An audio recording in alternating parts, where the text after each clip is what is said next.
day everyone. Good day everyone. Kuha kami ng pagkain ng kambing dito sa kairayahan. Dito mo rin. Dun.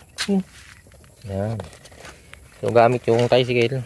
Sinamahan ako ni Jerome, kapatid ni Mrs. Ito naman yung ating content ngayon. For a while. So ito yung ginagawa namin pag pumunta kami dito sa kairayahan. May mga mais. Kasi lalo na pag tag-ulan, wala tayong choice kundi kumuha ng pagkain ng kambing. May mga mais na ito, iwasan natin na matapakan yan dahil pinaghirapan ng ating mga magsasaka ang pagtatanim ng mais para kahit paano kumita sila. Meron silang pagkunan ng kanilang pagkain at pang-support sa kanilang pang-araw-araw. So ayan, may mga damo. Ayan, Madrid Cacao. Yan yung ating kinukuha. Lagay lang natin sa loob.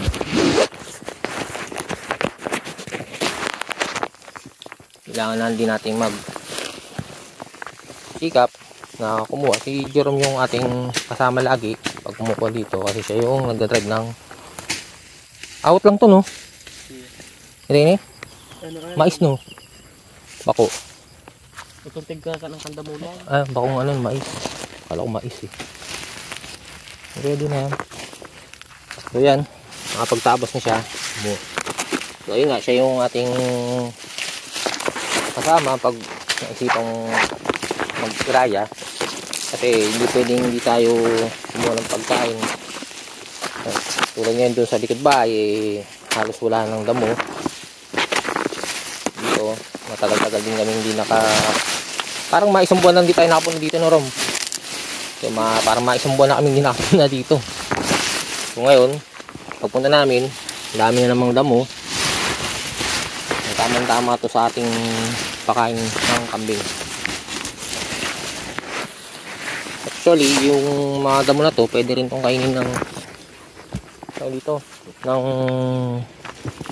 mga manok, heritage chicken. Ayan po tayo, Madrid Cacao. Kita nyo yung mga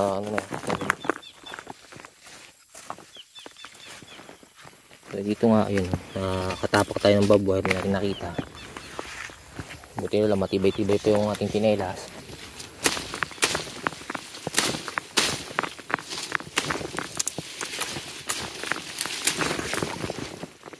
So ito, Madrid Cacao, isa to sa mga favorite ng ating alagang kambing. Ang dami rin na pwedeng paggamitan ng Madrid Cacao. Pwede rin itong gamitin sa magpapaligo kayo ng mga alaga, tulad ng mga manok, aso, kambing. Pwede natin ibabad sa shampoo na nilalagay natin kasi nakatulong din itong Madrid Cacao para sa pag-alis ng kanilang mga kuto, pamatay kuto. At the same time, yung galis-galis, nakagamot to sa mga alaga. Yan, makita yung mga mais. Hindi ko alam kung sino may tanim yan. Iba talaga yung may pera at may lupa nakapagtanim.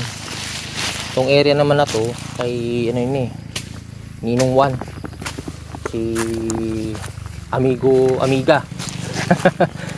Yan, parang ang tanim niya kung nakikita nyo, parang mga papaya lahat ata ang tinanim dito. Hindi ko lang alam kung ito mga dwarf papaya na yung mga bunga malalaki.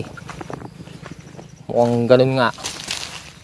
Pag try kong makaulay si kapitan, baka meron pa siyang pantanom dyan, makahingi tayo kahit kaunti. Kasi maganda yung ganitong papaya pag talagang dwarf. Hindi ka naaakyat, kukuha ka na lang. At the same time, yung dahon yan magandang pakain din sa ating mga alagang pabo, manok. Ito, nakuha ng Jerome.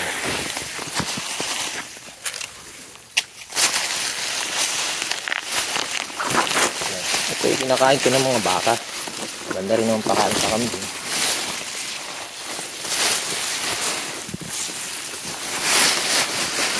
itong pagkain ng kambing natin inukuha, itong sako, meron dalawang sako.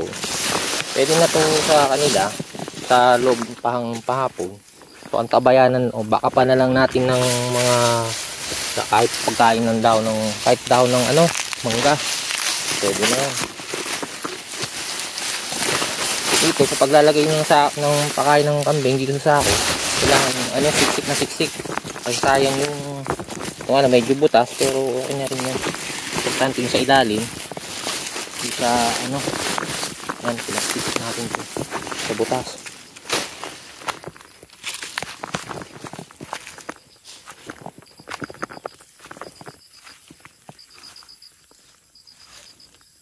Ito, ang dami ano.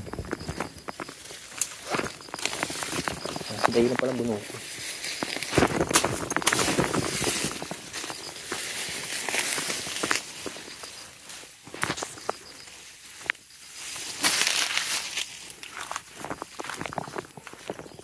Lipat-lipat lang kami dito pag doon sa may kabilang area. Doon naman siguro kami pag wala nang makuha dito. Kaya ngayon maganda pang kumuha ng mga pagkain ng kambing kasi hindi pa pumapasok yung talagang sinasabi nilang summer. Medyo may mga damo-damo pa dyan na aming pwedeng pagkuhaan. Ang mahirap lang sa pag-aalaga ng kambing tulad nito, kung wala kang area na pwedeng pagkuhaan o ipasto ng kambing mo, talaga magtsatsaga ka maghanap kahit sa lugar. Kasi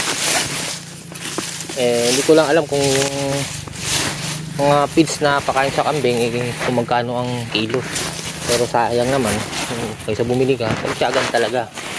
Pero hindi talaga ako minsan kumukuha ako mag-isa, pero mas maganda yung may kasama kasi lalo ngayon hindi natin alam ang panahon.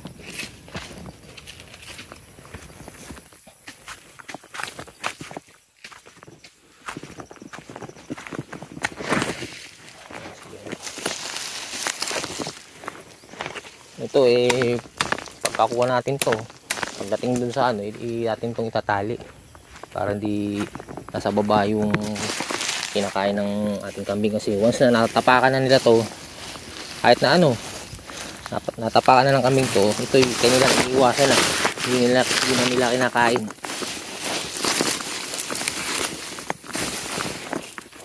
Siguro malayo na.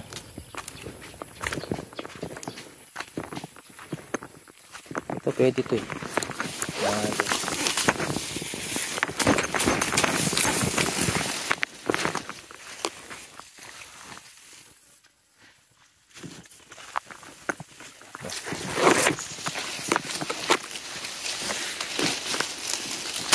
sa susunod na Sabado, pag medyo maging okay na yung panahon, kukuha naman kami dito ng mga pantanim na ito, barbudi kakao. Tanim ko dun sa palibot naman ng ating range area. Kasi kinakain din to ng mga pabo mga manok. Magandang source ng pakain.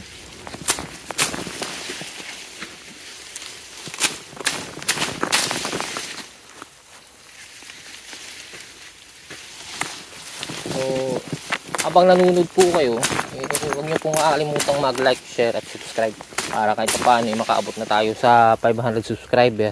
Meron na po tayo sa ating YouTube account na 217 subscriber. So kaunti na lang po. Kunting paghihintay na lang makaka 500 na tayo. Yan. Ang panahon ngayon malimlim. Magandang kumuha. Dati motor lang ginagamit namin ni Jerome papunta dito. May tricycle na, malaking tulong din yung tricycle.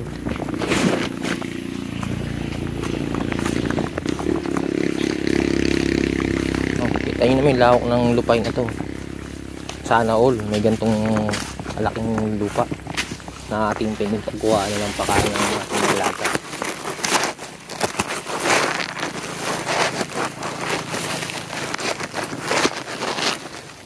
Siguro dito sa area pwede naman dito lang na pwedeng gumana o pumunta pa doon sa nakikita nyo yung area na yan. Pwedeng hindi na kami pumunta dyan, mapupuno na itong dala namin sa ako.